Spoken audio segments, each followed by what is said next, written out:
TV భక్తి సమాచారం WhatsApp ఛానల్లో జాయిన్ అవ్వండి. అన్ని విశేషాలు ఎప్పటికప్పుడు తెలుసుకోండి. భారత సంగ్రామం పూర్తయింది. సంగ్రామం పూర్తయిన తర్వాత 18 రోజులు యుద్ధం చేశారు. 18 రోజుల్లో ఇక 18వ రోజు భీముడు దుర్యోధను యొక్క తొడలు విరక్కొట్టేశాడు. వాడు చనిపోయాడు. ఇంకా అలా ఉన్నాడు. అశ్వత్థామ ఈయన చూసేట అశ్వత్థామ, అయ్యయ్యో నా స్నేహితుడు మమ్మల్ని ఇన్ని రకాలుగా మాకు ఎన్నో సపర్యలు చేశారు, ఇన్ని చేసినటువంటి ఈయన లేకుండా చేశాడే, సరే దుర్యోధనుడికి ఏదైనా మంచి ఆనందం కలిగింపజేసే పనులు చేద్దాం అని అనిపించి ఒకసారి చూశాట. అశ్వత్థామ చూసినప్పుడు చీకట్లో ఒక దృశ్యం కనపడిందిట. గుడ్లగూబ ఒకటి పక్షులన్నింటినీ వెళ్ళి పక్షుల గూళ్ళలోకి వెళ్ళి నిద్రిస్తున్న పక్షుల్ని తినేసిందట. అది చూసేటండి. సరే మనం అందరం వెళ్ళి సైన్యాన్ని తీసుకున్నాడు. మిగిలి ఉన్నటువంటి సైన్యాన్ని మొత్తం లేకుండా చేయాలని అర్ధరాత్రి పూట యుద్ధం చేశారని. మనకి ఆ యుద్ధంలో అందరూ నిజానికి వాళ్ళు మెలకుగా ఉంటే యుద్ధంలో చగ చేసేవారే, కానీ అందరూ నిద్రపోతున్నారు. విజయోత్సాహంలో ఉన్నారు అందరూ. కృష్ణుడు ఇది ముందే గ్రహించి పాండవులు 5గురిని తీసుకుని దూరంగా వెళ్ళిపోయాడు. వేరే చోట శిబిరం పెట్టుకుందాం మనం అక్కడ ఉందాం అని. ఆడవాళ్ళది వేరే చోట ఉంటుంది కొన్ని శిబిరాలు. ఎందుకంటే ఆ కౌరవుల శిబిరాల్లో కూడా ఎవరు లేరు కదా, వాళ్ళంతా పోయారు కదా. ఇందులో కూడా ఆక్రమించేసి వీళ్ళే ఉన్నారు. బాగా ఫుల్గా పూజ చేసుకొని మొత్తంలో పడుకొని ఉన్నారు. అలాంటి సమయంలో వచ్చేటండి అశ్వత్థామ. ఎన్నిసార్లు లోపలికి వస్తున్నా లోపలికి రాలేకపోతున్నారు. ఇది మహాభారతం చెప్తుంది. అడ్డంకులు ఎన్నో వచ్చేట. ఏమిటి అడ్డంకులు, ఎందుకు వెళ్ళలేకపోతున్నా అంటే అక్కడ పరమశివుడు కాపలా కాస్తున్నట్టండి. అయితే సరే నన్ను వెళ్లకుండా చేస్తుంది ఈయన, సరే నా శిరస్సుని ఖండించుకుంటా అని కత్తి పైకెత్తేటండి. వెంటనే ఆగమంటాడు పరమశివుడు. వరాన్నిచ్చి పో, లోపలికి పో అన్నట్ట. బయట ఉన్న సైన్యాన్ని మొత్తాన్ని మిగతా వాళ్ళందరూ యుద్ధం చేసి సంహరించేస్తే అసలు యుద్ధం చేయడమే కోయటమే పీకలు. నిద్రిస్తూ ఉన్నటువంటి ఉపపాండవులు ఆ మిగతా వాళ్ళందరినీ శిఖండి వీళ్ళంతా ఉన్నారు, వీళ్ళందరినీ సంహరించి పారేశాడు అశ్వత్థామ. వాడు పాపం కత్తులు తీశారు లేచి యుద్ధం చేద్దాం అని. వాడిని బాగా మత్తులో ఉంటే ఏం చేస్తారు, ఇలా ఇలా ఇలా అంటున్నారు తప్ప వాళ్ళు యుద్ధం చేయలేకపోతున్నారు, నిలవలేకపోతున్నారు. చూసారా, విజయోత్సాహం వచ్చింది కదా అని చెప్పి విర్రవీగడం కూడా తప్పే. దానికి తోడు బాగా మత్తు పానీయాలు పుచ్చుకోవడం ఎంత అనర్థమో చూడండి. కాపాడేవాడెవడు, ఎవ్వడు లేడు. అసలు మనకు అనిపిస్తుంది అదే అసలు కృష్ణుడు అక్కడే ఉంటే అయిపోయేది కదా, ఎందుకు ఇలా చేయాలి అని. భూభారాన్ని తగ్గించాలి కదా, ఆయన అవతారమే అది. అందుకోసం ఆయన అవతరించాడు కనుక ఎవరిని ఎంతవరకు రక్షించాలో అంతవరకు రక్షించాడు. మిగతా భారాన్ని మొత్తం తగ్గించేస్తున్నాడు. ఎందుకంటే ఉపపాండవులు కూడా సామాన్యులు కారండి. వాళ్ళు యుద్ధాలు చేశారు, యుద్ధంలో గెలిచారు. వాళ్ళు చివరి 18 రోజుల వరకు మరణం లేకుండా ఉందంటే వాళ్ళు సామాన్యులా చెప్పండి.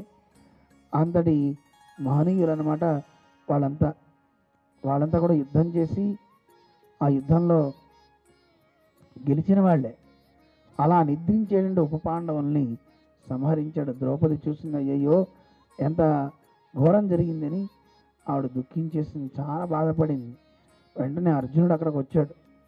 అర్జునుడికి ఒక భావన, ఎప్పుడైనా సరే ఏదైనా అయితే వెంటనే ప్రతిజ్ఞ చేస్తూ ఉంటాడు. ఇప్పుడే వాడిని వెళ్ళి ఈ ఉపపాండవుల్ని చంపినటువంటి ఆ అశ్వత్థామ శిరస్సుని ఖండించి ఇక్కడ పడేస్తా, నీ పాదంతో దాన్ని అటను, ప్రతిజ్ఞ చేస్తున్నా అని. కృష్ణ పద అన్నాడు. ఆయన రథం తీశాడు. చిత్తం సార్ అన్నాడు. వెళ్ళాడు. కృష్ణుడు నవ్వుకుంటుంటాడు, ప్రతిజ్ఞ అని చేస్తుంటాడు. తీర్చాల్సిన బాధ్యత ఎవరిది, ఆయనదే. ఎందుకంటే భక్తుడు కదా. ఈ మాట కృష్ణుడే చెప్పాడు. కృష్ణుడు ఎప్పుడు ప్రతిజ్ఞలు చేయడు, ప్రతిజ్ఞలు చేసేది ఎవరు, భక్తులే. నేనే కనుక భక్తుడినైతే అని ప్రతిజ్ఞ చేస్తుంటారట. కానీ పరమాత్మ ఏం చెప్పాడో తెలిసిన, కౌంతేయ ప్రతిజానీహి నమే భక్త ప్రణశ్యతి. కౌంతేయ ప్రతిజ్ఞ చెయ్యి, నా భక్తుడు చెడడు అని ప్రతిజ్ఞ చేయబోయి నేను చూసుకుంటాది అంటాడు. గీతలో మనతో స్వామి చెప్తాడు కదా, కృష్ణుడు చెప్పిన మాటలండి అవన్నీ. భగవద్భక్తులు ప్రతిజ్ఞ చేయొచ్చు, వాడికి మంచి జరుగుగాక, వాడికి మంచి జరగాలి, కృష్ణ నువ్వే ఇవ్వు అనండి, ఇచ్చేస్తాడు. అమ్మో నేనంటే అవుతుందో అవుదో అనుకోకండి, మంచి ఎన్నైనా అనండి, చెడు ఒక్కడు కూడా తాల్చకండి, చేసే బాధ్యత అది ఆయన్ని. అందువల్ల పరమాత్మ, కృష్ణ పరమాత్మ దూరం తీసుకెళ్ళిపోయాడు పాండవుని. ఉప పాండవులు చనిపోయారు. అర్జునుడు ప్రతిజ్ఞ చేశాడు, కృష్ణుడు రథాన్ని తీసుకుని వెళ్ళాడు యుద్ధం చేయడానికి. ఆ అశ్వత్థామ పరిగెత్తి పరిగెత్తి పరిగెత్తి ఓపిక లేక బ్రహ్మశిరోనామకాస్త్రాన్ని వేసేటండి. అశ్వత్థామకి గర్వం ఎక్కువ అండి. మనిషికి ఎప్పుడు గర్వం ఉండకూడదు. పోనీ ఎంత గర్వం ఉన్నా తనకంటే తక్కువ వాడి దగ్గర గర్వం చూపిస్తే పర్వాలా, తనకంటే బలవంతుడి దగ్గర గర్వం చూపకూడదు కదా. మహాభారతంలో చెప్తారు, ఈ అశ్వత్థామ కృష్ణుడి దగ్గరికి వెళ్ళాట. కృష్ణ, నీ చక్రాయుధం ఒక్కటి నా దగ్గర లేదు, అన్ని ఆయుధాలు నా దగ్గర ఉన్నాయి, మా తండ్రి గారు అన్నీ నాకు కృప చేశారు, అందువల్ల నీకు బ్రహ్మశిరోనామకాస్త్రం నేను ఇస్తా, నీ దగ్గర లేదు కదా అది, అది తీసుకో, ఈ చక్రాన్ని నాకు ఇవ్వు అన్నట్ట. ఎవరు? అశ్వత్థామ. ఎంత గర్వం అండి. అడిగితే కృష్ణుడు నవ్వి, సరే తీసుకో నువ్వే ఎత్తా అన్నట్ట. ఎంత ఎత్తినా చక్రం రాలేదండి. ఉంచుకో, నీ దగ్గర నాకు అవసరం లేదు పో అని వెళ్ళిపోయేటండి. నీ అంత చూస్తా నీ బ్రహ్మశిరోనామకాస్త్రంతో అని వెళ్ళిపోయేట. అంత గర్విష్ఠుడండి ఆయన. ఆ బ్రహ్మశిరోనామకాస్త్రం వేశాడు.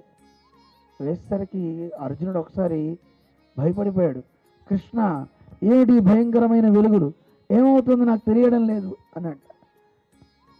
వాడు బ్రహ్మాస్త్రం వేసాడు నాయన, లే, దాన్ని ఉపసంహరించడం చేత కాదు ఆయనకి, నువ్వు కూడా బ్రహ్మాస్త్రాన్ని వేయి అన్నట్ట, దాన్ని ఎదుర్కో అన్నాడు. వెంటనే ఈయన బ్రహ్మాస్త్రాన్ని వేశాడు. వేసిన తర్వాత అవి లోకాలన్నింటినీ ఇబ్బందులు పెడుతున్నాయి. వెంటనే కృష్ణుడు చెప్పేట, దాన్ని ఉపసంహరించడం అశ్వత్థామకి రాదు, రెండింటిని నువ్వే ఉపసంహరించు.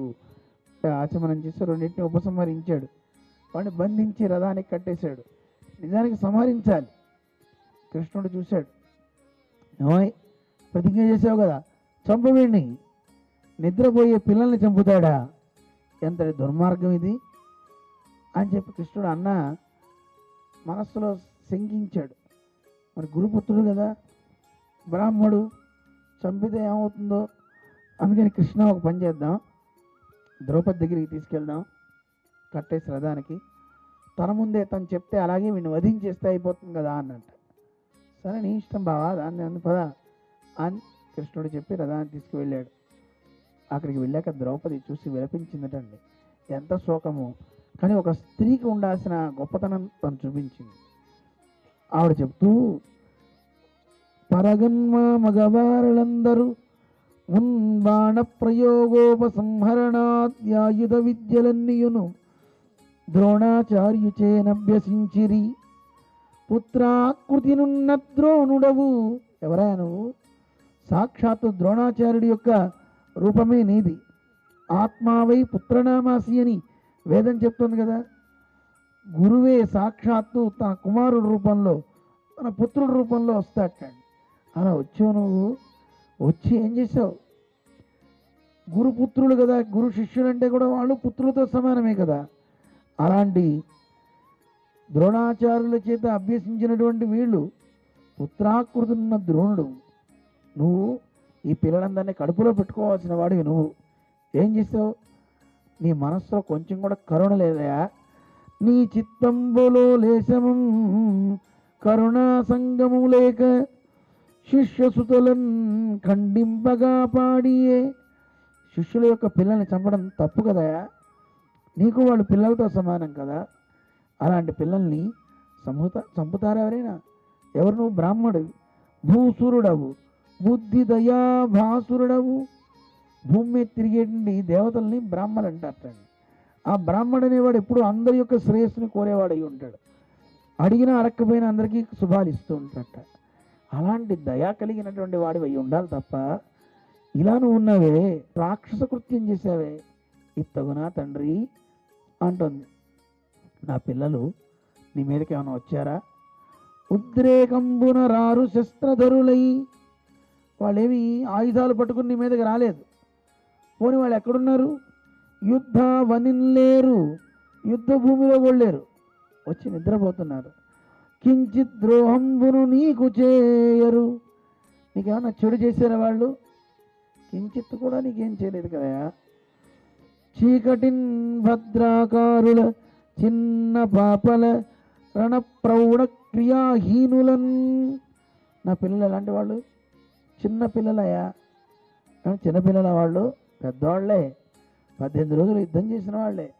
కానీ తల్లికి చిన్నపిల్లలుగానే కనబడతారు కదా. అశ్వత్థామ కంటే చిన్నపిల్లలే, చాలా చిన్నవాళ్ళే.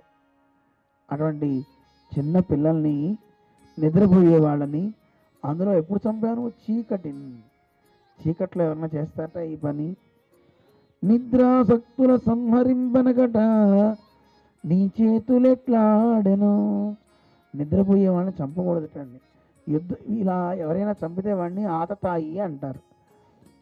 ఇంట్లో నిద్రపోతున్నప్పుడు ఇంటికి నిప్పు పెట్టినవాడు, భోజనంలో విషం కలిపినవాడు, యుద్ధ రంగంలో ఆయుధాలన్నీ పోతే వాడితో యుద్ధం చేయకూడదు, యుద్ధం నుంచి పరిగెత్తేవాడిని చంపకూడదు.